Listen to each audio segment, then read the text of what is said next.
Welcome to Sincerely Creators, a podcast brought to you by Wake Up Pueblo. This is the show that's for creators, from creators. Hello and welcome to the Wake Up Podcast. I am Ben Cason here with Mia Gilbertson, the creative director here at Wake Up Pueblo. Yes, how sir. you doing? I'm doing well. I'm doing super excited. I'm so excited to be here. You have no idea. I feel like I'm in a room with a celebrity right now. I feel like I'm in a room with celebrities. Shoot.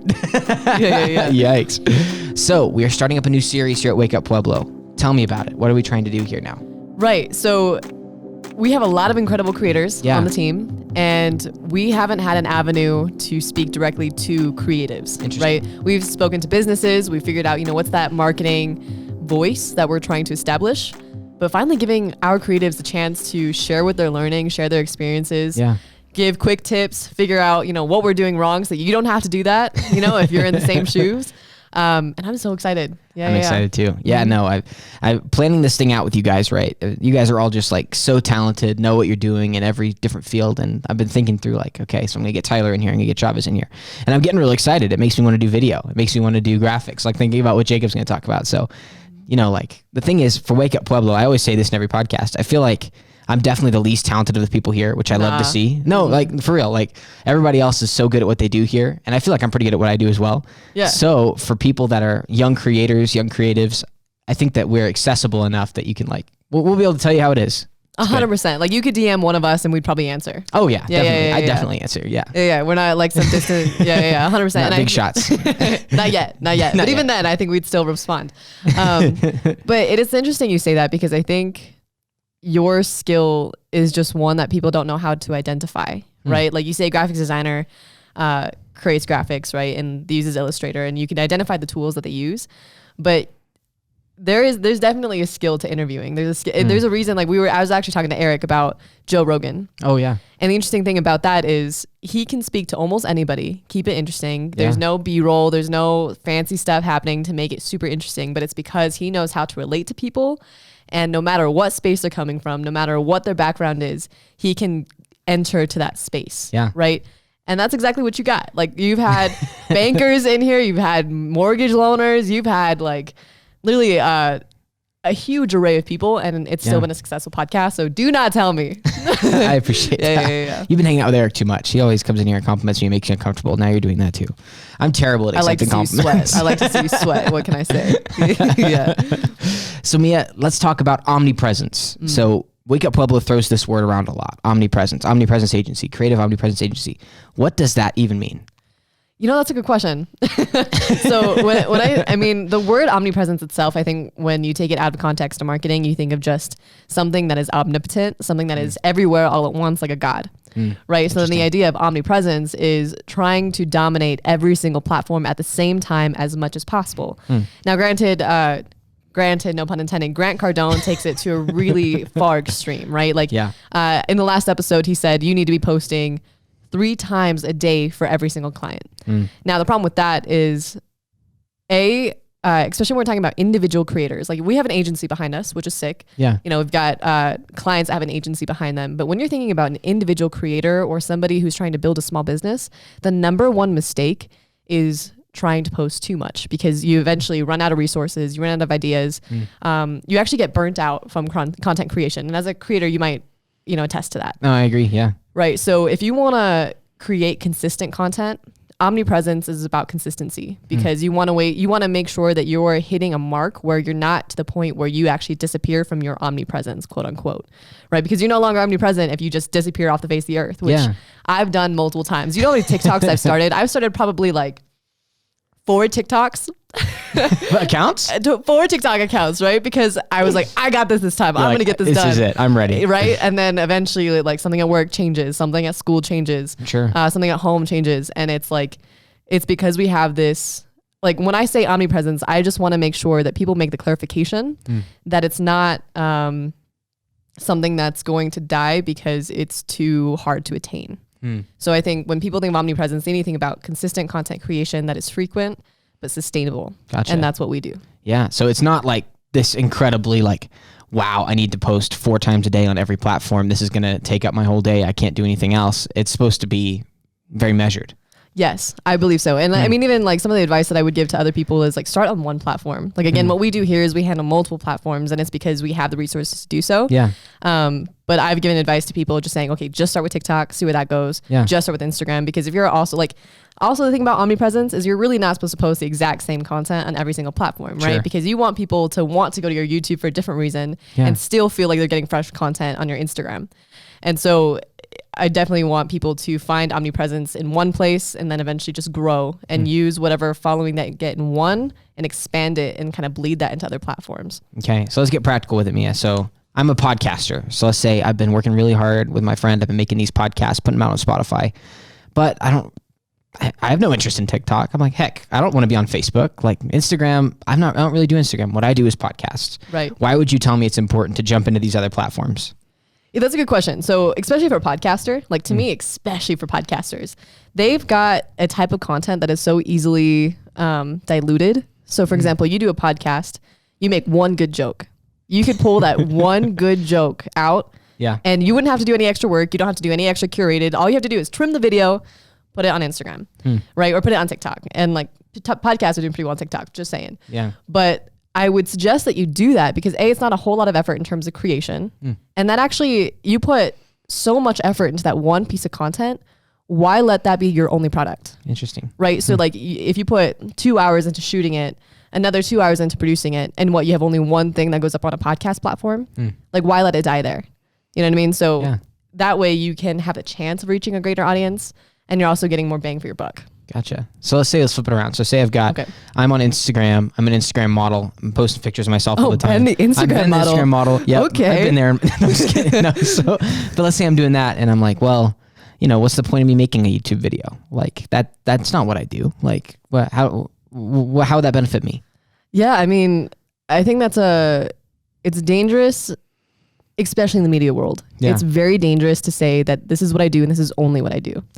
And so when you just say, well, I'm just a podcaster, that's all I care about. Or I only like talking about sports, that's all I care about. Sure. I think you're limiting your potential. And so if you're an Instagram model and you don't care about YouTube, I mean, that's fine. But the truth is that there's a lot of royalty to be made on YouTube, right? And if you start exploring different ways to express your craft on another platform, you actually start realizing that you might have more skills than you expected. Oh, interesting. So for example, if Ben Cason, the Instagram model, was like, you know what, I have like a side hobby of cooking, right? Or let me say something. No, I've got a side hobby of skateboarding. Okay, That's less likely than the Instagram model. But it's okay. Keep going. Yeah. Well, no, the Instagram model likes skateboarding. Okay, I'm trying to make it like. I like it. Yeah. And it's something that they do for fun. It's not something that they're making money off of the same way they're doing their modeling business on Instagram, right? But they might as well take a GoPro with them, produce something, put it on YouTube. And the interesting thing about that is they might recognize that there's a greater audience for a skateboarder than there is for modeling. And that just provides you two pathways now. So if you start realizing, I kind of hate this modeling game, you have a fallback or you have something else to explore. And I think when we take craft so personally, right, especially as creatives, like that's something that's really true to our hearts. Yeah. And then we tell ourselves, like if there's anything that ruins that love for what we do, right? You're a graphic designer, you love graphics design, but something just destroys that and you have nothing else and you don't know how else to express yourself creatively, because at the end of the day, even if you don't want to be a graphic designer, you're still a creative. You still think creatively. Yeah. And so I highly suggest just exploring different modes and different methods, because if one tactic, man, now I really sound like Eric. If one tactic doesn't work out for you, you still have a whole world of creativity to explore. Interesting. Yeah. So let's talk about it from another side now. So Mia, you and Eric have been a big part of the hiring process here at Wake Up, deciding who the new talent is, deciding how people come in. Talk to me about, like, for the creators that may be trying to find a job at a place like Wake Up, what's the benefit of them having an Omnipresence model versus, hey, I've just produced for this? What does that do for you as a person making those kind of decisions? Repeat that. Yeah, sure. So, I give you, I'm like, okay, Mia, you have an opening for a videographer. Here's 2 portfolios. Okay. One is a videographer who makes some videos on YouTube, but also has used those videos for TikTok, for Facebook, has resized them for Instagram, and is trying to jump on other platforms like that. The other one has built just a really strong YouTube, but that's it. Like what's the benefit of having somebody that has done a lot of that? Right. That makes sense. So that's interesting because I have had, so along with the applicants that we've had some people that have a really, really strong broadcast background, right? Or some people that have like, and like it's really centered on that field. Yeah. And when you have somebody that is thinking again, how to maximize the value and the lifespan of a piece of content that actually helps whoever your employer is, that helps them because they know that they can invest in you and get more out of it, right? Okay. Because like if there's someone that knows how to just create a single YouTube video and it's like a standalone, then you're paying them for X amount of hours and only getting 1 or 2 products, right? That can only be used on one platform. Yeah. Whereas you have a videographer that really is trying to figure out how to repurpose that content, reappropriate it, then you know that when you hire them, you're not just getting one video, you're getting so many different assets. Gotcha. And that'll also take up, you know, like with this omnipresence model of posting this often, it's so much easier to manage when you have that many assets from a single product. Yeah. So yeah, 100%. That makes sense. Yeah, that's awesome. Yeah. Cool. Yeah. So you've been living this out recently. I've been paying attention. So you've been doing a good job of, you know, living this out, making content, trying to put it on different platforms. Can you just tell the listeners a little bit about like, what's that been like for you? Yeah. You know, so it's because, so that moment where I was on stage at Wake Up presenting to a bunch of business owners, telling them how to manage their own social medias, how to build a presence so that it actually like benefits the lead generation of the business, you know, by creating relationships and really, you know, just being a personality that is top of mind. And then I realized like, I don't want to be that preacher on a soapbox that has not practiced what she's told them to do. Gotcha. Right. And like, I've obviously been a content creator for a very long time, but I guess I never saw value in my personal voice. Right. Like it felt like, I had so many stories to tell about other people. Right. Which is why like I'll be in a podcast with you and ask you more questions about you than for myself, because it feels like, I keep feeling like it's that imposter syndrome where I don't have the authority to talk yet, you know, and I don't know if I have enough stories, but I know I do. So I'd say that's more humility rather than imposter syndrome. I appreciate it. But so what it feels like is, the first hurdle, if you're a content creator, trying to really put yourself out there, like you've made videos for other businesses, you've done spots for, you know, either university, whatever it is.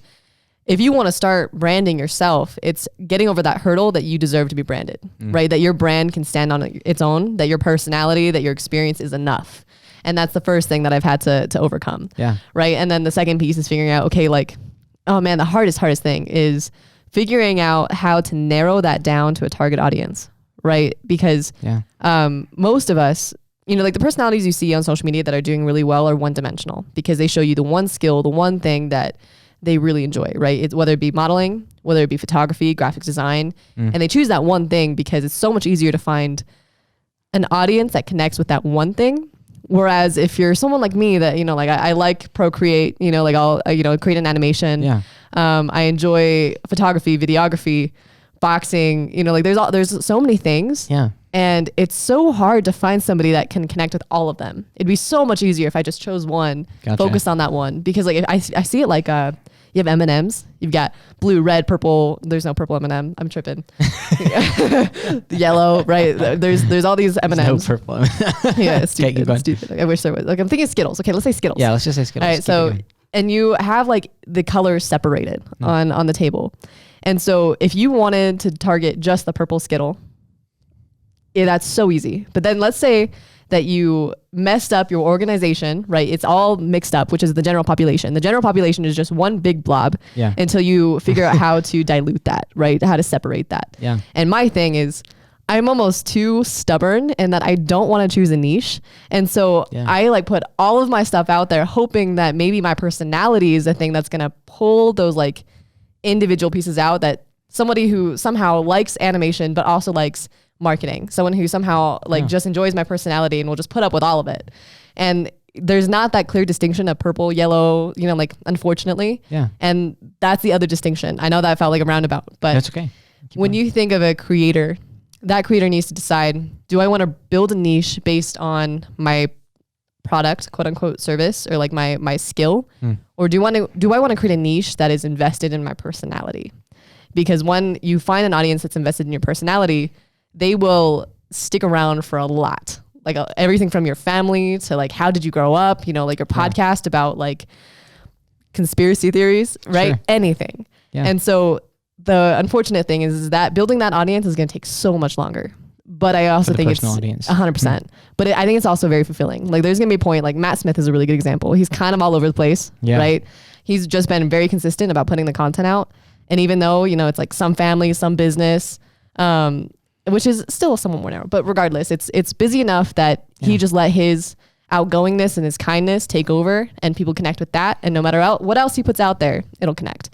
And so definitely would say either you choose a niche, or you just be really true to your personality, be super authentic, and eventually it'll catch on. Gotcha. Yeah. So what do you think are like the signs then that, you know, I should choose a niche versus do my personality? Like talk to me about like, what's that decision look like? Yeah. So, well, I'm gonna do a quick plug, right? Yeah. So there was this one content creator who, you know, he was a singer, he was also a photographer, and you know, like his Instagram, like man, I'm all over the place. That's okay. One of the things that he did was he had two Instagrams, and I did this at one point too. He had a personal Instagram, and then he had his like music Instagram, right? And what happens every time you split up your accounts is exactly what I was talking about in terms of creating something that's too overwhelming to keep up. So it was not sustainable for him to not only manage one Instagram consistently, but also manage a second one. Yeah. And there's a ton of people that, understanding the importance of niches, separate their accounts. And the problem with that is every single time, and I know this, you just forget about one of them and one of them dies. Prioritize one. Right. Yeah. And it just sits there. So you might as well combine it, make sure your efforts are on one account. And then what this person did is really he invested in the niche really, really hard. And then he created TikTok also for that niche. And then within, I want to say 2 months, he grew from 0 followers on TikTok to 12,000 followers on TikTok. Yeah. Shoot. And that is definitely the power of, and like that quick growth really does come from people knowing exactly what to expect from you, knowing what that niche is, knowing that if they come to your page, they're going to get some really cool photography. And by the way, his name is Heart the Plug. So I'm Heart the Plug. Heart the Plug. But so looking at his Instagram, looking at his TikTok, he chose a niche, and that model works for so many people. I would say it's going to come down, that decision is going to come down to time. Like if you're very confident that photography is like the game you want to play and that you will stick there for a very long time, you might as well stay in that atmosphere.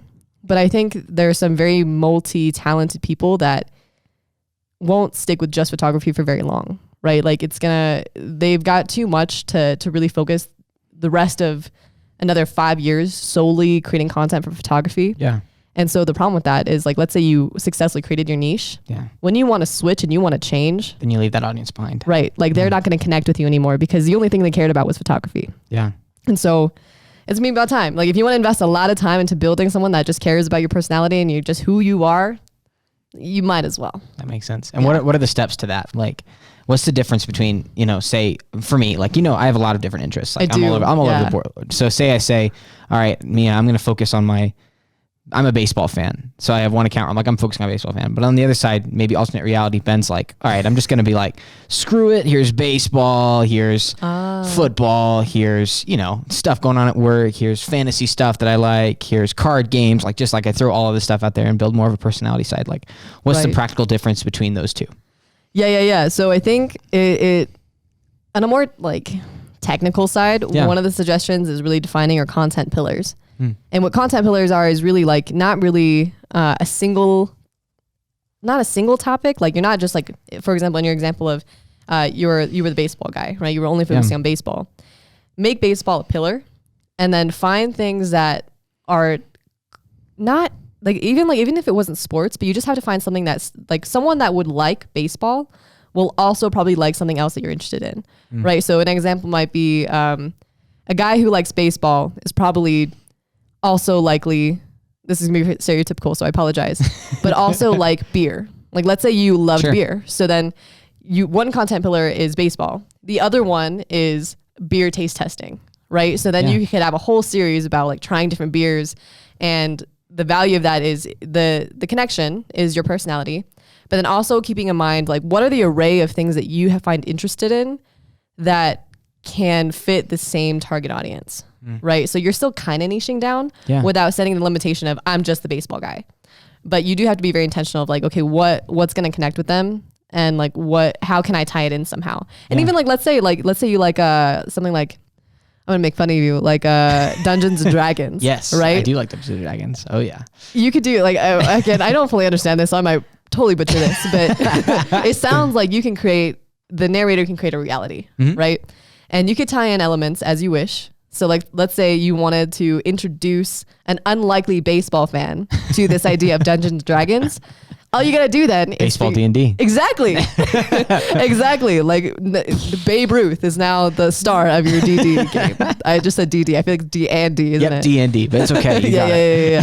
So I mean, like you just have to find creative ways to create connections to all your different hobbies. I'm still definitely not as skilled as that yet, you know? That's tough, but it is tough. Interesting. Yeah. Sounds really rewarding. That's the thing about that. Like I always felt like that when I did broadcast, right? Whenever I'd like do a podcast and be able to connect with, people on something that I'm passionate about and actually have people like, come back to me and tell me how much they enjoyed that thing. Like it's really satisfying. That's the thing. Like, like for you use Dungeons and Dragons as an example, right? I always felt like nobody was really that interested in that. When I did my own company over the summer, I made a few like content things about that and I got some pretty good interaction and people like actually, messaging me about how much they enjoyed that. And like, it's a weird thing. Like it's a weird concept that going out there and sharing a passion that maybe people don't think you have can be so satisfying when people come back and say how much they enjoy it. Right. And it can be terrifying. It is. That's again, that goes back to the first hurdle that you're gonna have to come across is like how to share your voice without feeling cringy. And that's actually that's been an argument that I've had in my head. It's been swirling in my head for a really long time, right? Is that I think about PewDiePie. I think about like KSI and like all these really big YouTubers, even Joe Rogan, but especially the ones that started in early, like the young content creators that started at the early game and then switched. Exactly. When you think of them, if you go back to the first video they ever produced and put on YouTube, it was the most cringy thing you will ever see in the world, right? And so when I started putting content out, I was like, wow, this is cringy, right? There's no getting around it. This is cringy. Even my brother was like, my mom asked my brother, she's like, do your friends ever like talk about Mia, mention Mia? And they're like, not really, but they do say that her content's cringy. And in my mind, I'm thinking, haters. Man, my heart hurts. Haters. But the truth is they're not wrong. They're definitely not wrong. But I think that's part of like if KSI or PewDiePie, if any of those big content creators stopped because it was cringy, they would not be so acclaimed as they are now. Gotcha. And I don't think there's any content creator that can make it smoothly, just like being bomb at what they're doing. Yeah. And so you just kind of have to work through the cringe. And if you can get through that, eventually you're going to find what your groove is and what really connects with people and what makes you feel like you're not just projecting a persona, but you really are the person that you're creating on screen. But that's definitely a fight. That's a fight for sure. Yeah. Give me just real quick, Mia. So last question, like, why should I make that jump? Maybe I'm not a creator yet. You're hearing you talk. Why should I try and make that jump? Why is it worth it? Let's see. I think there's and this is another I think question that you might start asking yourself if you are starting to pursue that or thinking of pursuing that is am I doing it for the right reason? Like am I just trying to achieve like this hollow, shallow idea of fame? Do I just want to be another like Instagram model or like just another famous person? Like is that what you want? And you got to realize that you're going to want to have to achieve something, like move somebody or and there's a lot of things that come with creating a community around yourself, right? So like J-Rod is a great example of that. He started creating content and it really was for himself. Like it was just because he, wanted to build a skill. Yeah. But what came out of that is like he was taken on a VIP weird like plane trip, he was on a plane in the middle of nowhere. I don't know how that happened, right? And there's people that, would reach out to him and they would collaborate and start creating content that maybe he wouldn't have had an opportunity to create if it wasn't for the network and community that he built. So if you're thinking about creating content, you got to know that you'll be confused, but it's not just for fame. It's more so about creating a community that connects with what you love. And it's the same, aspiration or the sense of like accomplishment that you were talking about D&D. Like when someone connects with what you enjoy, that's just the most exciting thing. It's the same way that you share your hobbies with your friends. Yeah. Right. So I would say make that jump because there are so many people in the world that you may not have an opportunity to meet otherwise, but this is a great way to do it. You know what I mean? It just opens a lot of doors. That makes sense. Awesome. Yeah. Mia, thank you so much. Thank you, As Ben. always. Get you in here. Mia Gilbertson, you can see just like she's got a lot of wheels turning. It's good. I'm really excited about what you're going to be doing here at Wake Up with everybody. I'm really, really excited about the future of it. Why Omnipresence? If you don't know the answer yet, listen to the podcast again. It's really important. Make sure that you are addressing all of these different things. And, you're going to get good ROI on that, whether that's, followers. It may not be that, but just in the feeling that you're out there producing and making things out of the things you do. So, yes, sir. Mia, thank you so much. I appreciate it as always. Thank you, Ben. Now keep your eye out because we're going to have more of these podcasts with the amazing people here at Wake Up Pueblo. So keep your eye out for those here on Apple and Spotify. We've got a big group of them coming up. A lot more tips, whether we're talking videography, graphics. I'm probably making a podcasting one, it sounds like. So be sure to check that out and keep your eye out for all the things Wake Up Pueblo is doing. Thank you so much for listening. Have a great rest of your day.